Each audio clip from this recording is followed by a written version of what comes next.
अर्धवार्षिक परीक्षा 2021-22 कक्षा 12वीं के अर्थशास्त्र विषय का पेपर। जी हाँ स्टूडेंट्स, क्लास 12 का ये रियल पेपर है। पेपर तो ऑलरेडी यूट्यूब चैनल पर अपलोड कर दिया था मैं, लेकिन मेरे प्यारे स्टूडेंट्स का मैसेज आ रहा था कि सर प्लीज़ सोल्यूशन ला दो, सोल्यूशन ला दो। तो मैं सोल्यूशन फाइनली रेडी कर लिया हूँ, अब आपके सामने प्रेजेंट कर रहा हूँ। ध्यान से देखिएगा, जो मैं आंसर लेकर के आया हूँ वो 100% सही और एक्यूरेट है, कोई गलत आंसर नहीं है, एक एक चीज़ सही है। यदि फिर भी आपके मन में डाउट हो तो प्लीज़ गूगल कीजिएगा, और मेरे से कोई प्रश्न पूछना हो तो प्लीज़ इंस्टा कीजिएगा। चलिए भाई देख लीजिए, 80 नंबर का पेपर रहने वाला है, समय 3 घंटे मिलेंगे। बाकी वेरियस प्रकार की बातें लिखिए, उस पर हमको ध्यान नहीं देना है, हमको सीधे चलना है अपने क्वेश्चंस की तरफ, मुद्दे की बात करनी है। देखिए मुद्दे में पहला बात यही लिखा है कि सही विकल्प का चयन कीजिए। ठीक है, देखो सबसे पहले मैं यहीं पर सही विकल्प आपको बता दे रहा हूँ। ठीक है, चलो भाई, हमारा पहला प्रश्न कहता है वृष्टि अर्थव्यवस्था में सम्मिलित होती है। आपके पास ऑप्शन है व्यक्तिगत इकाई, छोटे छोटे घर, या फिर व्यक्तिगत मूल्य निर्धारण, या उपरोक्त सभी। तो इसका सही आंसर होगा उपरोक्त सभी, इस करेक्ट आंसर। आगे चलते हैं क्वेश्चन नंबर सेकंड की तरफ। हमारा सेकंड नंबर कहता है निम्नलिखित में से किस अर्थव्यवस्था में निजी क्षेत्र एवं सार्वजनिक क्षेत्र का सह अस्तित्व पाया जाता है। तो इसका सही आंसर हो जाएगा स्टूडेंट्स मिश्रित, अर्थात ऑप्शन नंबर सा इस करेक्ट आंसर। आगे देख लेते हैं प्रश्न नंबर 3। हमारा तीसरा नंबर कहता है जब कुल उपयोगिता अधिकतम होती है तब सीमांत उपयोगिता क्या होती है। तो आपके पास 4 ऑप्शन मेंशन है, इसका सही आंसर हो जाएगा 0 होती है, इस करेक्ट आंसर। ठीक है, आगे चलते हैं क्वेश्चन नंबर 4 की तरफ। हमारा चौथा नंबर कहता है ऐसी वस्तुएं जिनका एक दूसरे को बदले प्रयोग किया जाता है उसे हम क्या कहते हैं। ठीक है, तो इसका सही आंसर हो जाएगा स्टूडेंट्स पूरक वस्तुएं, इस करेक्ट आंसर। ठीक है, चलिए आगे चलते हैं नेक्स्ट क्वेश्चन, क्वेश्चन नंबर 5। हमारा 5वां नंबर कहता है मांग की कीमत लोच कितने प्रकार की होती है। तो इसका सही आंसर हो जाएगा स्टूडेंट्स 5 प्रकार की होती है। आगे चलते हैं छठवां नंबर। हमारा छठवां नंबर कहता है मांग की कीमत लोभ, कितने लोभ से क्या अभिप्राय है। पहले तो पूछा कितने प्रकार की होती है, फिर दूसरे में पूछा क्या अभिप्राय है। तो इसका सही आंसर हो जाएगा स्टूडेंट्स कीमत में परिवर्तन, अर्थात ऑप्शन नंबर सा इस करेक्ट आंसर। चलिए अब हम सीधे जंप करते हैं और चलते हैं रिक्त स्थान की पूर्ति कीजिए। देखिए इसमें पहला नंबर कहता है पैमाने के प्रतिफल का संबंध। तो इसका सही आंसर हो जाएगा दीर्घकाल। ठीक है, टेंशन मत लो, लिख करके मैं नीचे दिखा दूंगा। ठीक है, चलो आगे देख लेते हैं नेक्स्ट क्वेश्चन। लागत फलन में लागत डैश डैश डैश का फलन होता है। तो इसका आंसर मुझे नहीं मिल पाया स्टूडेंट्स, इसलिए मैं गलत आंसर देने से बेहतर है मैं आपको आंसर ही ना दूं। ठीक है, हो सकता है आपको पता हो, और अगर आपको पता है तो कमेंट बॉक्स में लिख दीजिए, मैं आपके मैसेज को पिंच करूंगा, सभी स्टूडेंट को प्रॉफिट मिलेगा। ठीक है, आगे देखते हैं थर्ड क्वेश्चन। पूर्ति का नियम कौन सा एवं वस्तु की पूर्ति के बीच संबंध प्रकट करता है। तो इसका सही आंसर हो जाएगा प्रत्यक्ष इज करेक्ट आंसर। ठीक है, आगे चलते हैं चौथा नंबर। चौथा नंबर कहता है दूध जैसी वस्तु के लिए पूर्ति की लोच होती है। तो इसका भी आंसर नहीं मिल पाया स्टूडेंट्स, इसलिए मिस कर दिया, मैं छोड़ दिया हूँ। ठीक है, आगे देखते हैं नेक्स्ट क्वेश्चन। पूर्ण प्रतियोगिता में विक्रेता डैश जैसे वस्तुएं बेचता है। तो वस्तु बाजार की एक एक मूल्य वो बेचने का प्रयास करता है। ठीक है, आगे चलते हैं नेक्स्ट क्वेश्चन। नेक्स्ट क्वेश्चन हमारा जो कह रहा है वस्तु की कीमत का निर्धारण दोनों मार्ग तथा डैश डैश डैश वक्रों द्वारा होता है। तो इसके लिए कई सारे वक्र हैं जो वस्तु की कीमत निर्धारित करते हैं। तो इसमें देखो मुझे सस्पेंस था, इसलिए मैं इसका आंसर प्रेजेंट नहीं कर रहा हूँ। ठीक है, जैसे लेफर वक्र भी है और एंजिल वक्र भी है, लेकिन सभी का ग्राफ अलग अलग कुछ व्यक्त करता है, इसलिए मैं क्लियर ना होने के कारण इसका आंसर नहीं बता पाया हूँ। चलिए नेक्स्ट क्वेश्चन देख लीजिए। कृषि वस्तुओं के लिए कीमत की निम्नतम सीमा डैश डैश होती है, ये डैश डैश को कहते हैं। तो इसका आंसर भी मैं मेंशन नहीं किया हूँ। ठीक है, आगे चलते हैं प्रश्न नंबर 3 की तरफ। हमारा थर्ड नंबर कहता है सही जोड़ी बनाइए। ठीक है, पहला नंबर बोला है टिकाई वस्तुएं, इसका मुझे कंफर्म नहीं हो रहा है, इसलिए मैं अभी नहीं बता रहा हूँ, मैं और भी सॉल्व कर लूँ और अंतिम इसको बता दूंगा। ठीक है, चलिए देखते हैं आगे। सेकंड सकल घरेलू उत्पाद, तो इसको बोलते हैं जीडीपी अर्थात ग्रास डोमेस्टिक प्रोडक्ट। तो इसका सही आंसर हो जाएगा ऑप्शन नंबर ए इस करेक्ट आंसर। ठीक है, आगे देखते हैं शुद्ध घरेलू उत्पाद। तो इसका सही आंसर हो जाएगा ये नेशनल डोमेस्टिक प्रोडक्ट, इस करेक्ट आंसर। ठीक है, आगे देखते हैं नेक्स्ट क्वेश्चन सकल राष्ट्रीय उत्पाद। तो सकल राष्ट्रीय उत्पाद का सही आंसर हो जाएगा स्टूडेंट यहाँ पर ऑप्शन नंबर आपका सामने ही मेंशन है 4th नंबर, जिसे जीएनपी बोलते हैं, ग्रॉस नेशनल प्रोडक्ट। ठीक है, और शुद्ध राष्ट्रीय इस उत्पाद को हो जाएगा एनएनपी।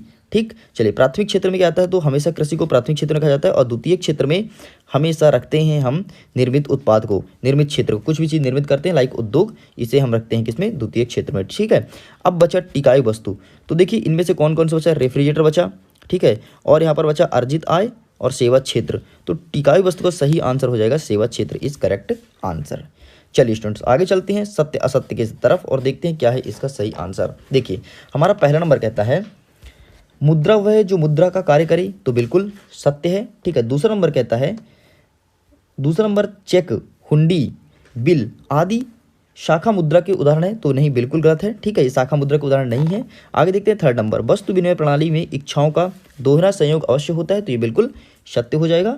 ठीक है, नेक्स्ट क्वेश्चन देख लेते हैं, किन्ना का रोजगार सिद्धांत प्रभावपूर्ण मांग पर निर्भर करता है, तो ये भी बिल्कुल सत्य हो जाएगा। ठीक है, नेक्स्ट क्वेश्चन देख लीजिए, उपभोग एवं आय का संबंध उपभोग फलन कहलाता है, तो ये बिल्कुल गलत हो जाएगा।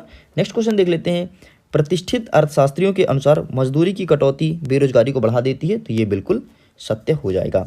चलिए आगे चलते हैं, एक शब्द में उत्तर देना है। ठीक है, पहला नंबर कहता है MPC का अर्थ लिखिए, तो इसका सही आंसर हो जाएगा मौद्रिक निष्ठ समिति। क्या हो जाएगा? मौद्रिक निष्ठ समिति। मैं लिख करके भी दे दूंगा, टेंशन मत लेना। ठीक है, देखो MSP का अर्थ क्या होता है, तो इसका अर्थ हो जाएगा मिनिमम सपोर्ट प्राइस। ठीक है, जिसे आप बोलते हैं न्यूनतम समर्थन मूल्य। ठीक है, आगे देखते हैं, भारत के केंद्रीय बैंक का नाम क्या है, तो भारत के केंद्रीय बैंक का नाम RBI है, अर्थात रिजर्व बैंक ऑफ इंडिया।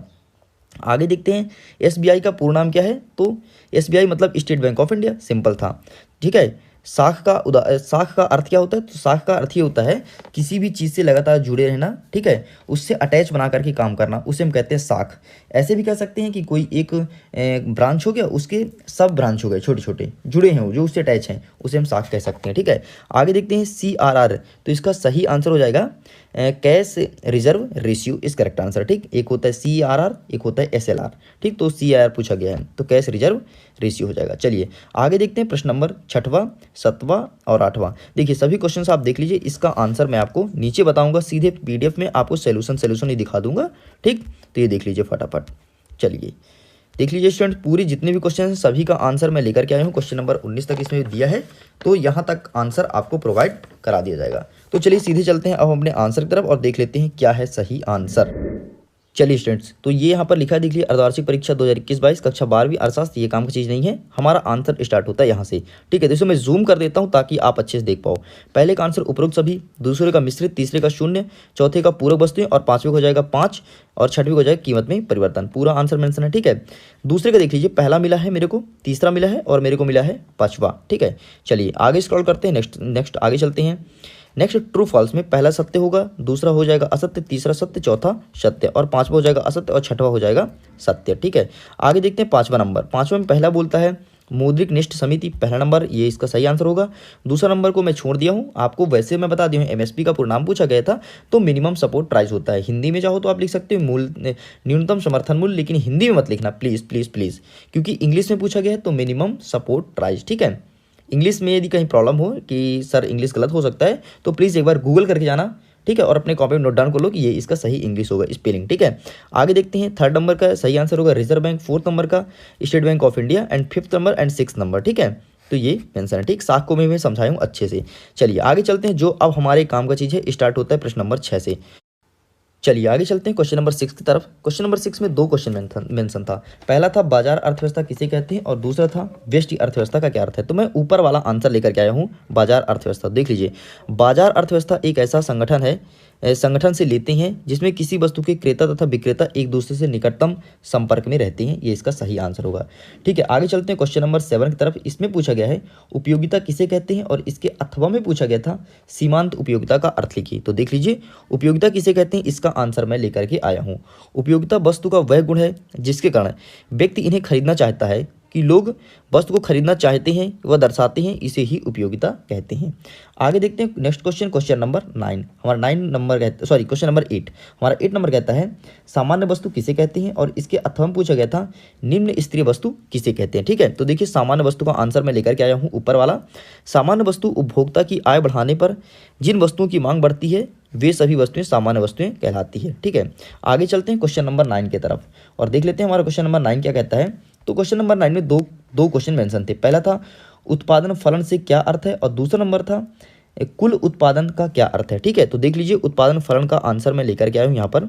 उत्पादन फलन हमें यह बताता है कि समय की एक निश्चित अवधि में उत्पादनों में परिवर्तन से उत्पादन आकार में किसी प्रकार और कितनी मात्रा में परिवर्तन होता है, इस प्रकार के उत्पादन की मात्रा को उत्पादन की मात्रा के भौतिक संबंध को उत्पादन का फलन कहा जाता है।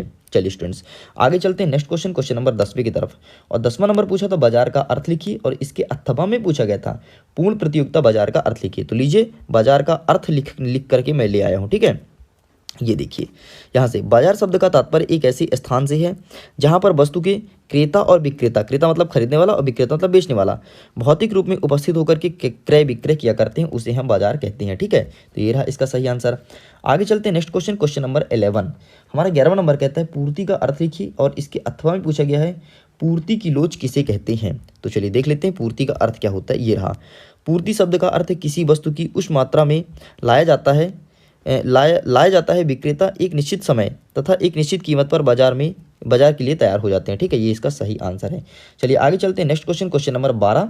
और हमारा क्वेश्चन नंबर 12 क्या कहता है श्रमिक की मजदूरी दर किसे कहते हैं, और इसके अथवा में पूछा गया है पारिवारिक क्षेत्र किसे कहते हैं। तो देख लो श्रमिक की मजदूरी दर, श्रम के उपयोग के लिए चुकाई गई कीमत को श्रमिक की मजदूरी दर कहते हैं, ठीक है। आगे देखते हैं क्वेश्चन नंबर 13। मध्यवर्ती वस्तु किसे कहते हैं और पूंजी वस्तुएं किसे कहते हैं। तो देखो पूंजीगत वस्तुएं उसे कहते हैं वे वस्तुएं, इसका आंसर तो मैं लिख करके नहीं लाया हूँ, तो प्लीज़ आप ध्यान से सुन लीजिए, ठीक है। पूंजीगत वस्तुएं किसे कहते हैं, वे वस्तुएं जिनका मतलब जिन पे हम पूंजी लगाते हैं और पूंजी लगा करके वस्तु को प्राप्त करते हैं, खरीदते हैं, उसे हम कहते हैं पूंजीगत वस्तुएं। या फिर ऐसा भी कह सकते हैं वे वस्तुएं जिन पर पूंजी लगा करके उसे बड़ा किया जाता है, उसे विस्तारित रूप दिया जाता है, उसे हम कहते हैं पूंजीगत वस्तुएं, ठीक है। आगे देखते हैं प्रश्न नंबर 14। हमारा 14 नंबर कहता है मुद्रा का अर्थ लिखिए। तो मुद्रा का अर्थ सिंपल सा ये होता है बाजार में प्रचलन वे वस्तुएं जिससे हम वस्तु को आसानी से खरीद सकते हैं और आसानी से बेच सकते हैं, उसे हम मुद्रा कहते हैं, ठीक है।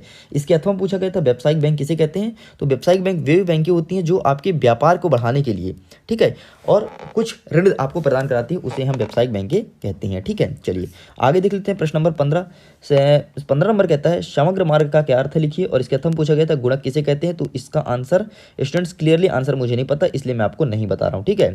बाकी क्वेश्चन नंबर 16, 17, 18वें को में पूछा गया था प्राथमिक और द्वितीयक क्षेत्र में अंतर लिखिए। प्राथमिक क्षेत्र उसे कहते हैं जिसमें हम रॉ मटेरियल रखते हैं, जो हमें खेत से निकलते हैं, उसे हम प्राथमिक क्षेत्र रखेंगे। और द्वितीयक क्षेत्र उसे कहते हैं जब किसी वस्तु को बनाने के लिए प्राथमिक क्षेत्र को प्रायिकता दिया जाता है, मतलब कृषि उत्पाद वस्तुओं का यूज किया जाता है, उसे हम द्वितीयक क्षेत्र में रखते हैं। प्राथमिक क्षेत्र में कृषि को शामिल किए गए हैं, जबकि द्वितीयक क्षेत्र में उद्योग को शामिल किया गया है, ठीक है। तो ये इसका अंतर हो गया, ठीक है। चलिए आगे चलते हैं नेक्स्ट क्वेश्चन नंबर 19। मुद्रा के प्राथमिक कार्यों को समझाइए। तो मुद्रा का पहला कार्य क्या होता है। तो पहला नंबर सुनिए, मुद्रा से हम वस्तु विनिमय को आदान प्रदान कर सकते हैं, मुद्रा से हम एक स्थान से दूसरे स्थान तक जा सकते हैं, मुद्रा से हम देश विदेश में संचार स्थापित कर सकते हैं, मुद्रा से हम एक देश से दूसरे देश से व्यापार वाणिज्य स्थापित कर सकते हैं। ये सब आपको लिखना है। तो मैं आपको 4 बता दिया हूँ, आपको कोई 4 ही लिखना था। तो इस प्रकार से स्टूडेंट्स पूरे के पूरे आंसर्स कंप्लीट होते हैं। मुझे उम्मीद है आप जो आंसर्स अच्छे सुने होंगे उसको लिख पाएंगे, ठीक है। तो प्लीज़ उसको लिख लीजिएगा, और यदि लिखने में दिक्कत होता है तो कमेंट बॉक्स में लिख कर बताइएगा, मैं आपको टेलीग्राम में दे दूंगा, तो वहाँ से आप फटाफट नोट डाउन कर लेना, ठीक है। तो मुझे उम्मीद है अब ये वीडियो पसंद आया होगा। अगर वीडियो पसंद आए तो प्लीज़ वीडियो लाइक कीजिए, अपने दोस्तों के साथ शेयर कीजिए, और अगर एएस की क्लासेस में तो सब्सक्राइब कर लीजिए। ऐसे ही वीडियोस आपको यहाँ पर प्रोवाइड करा जाएंगे। तो मिलते हैं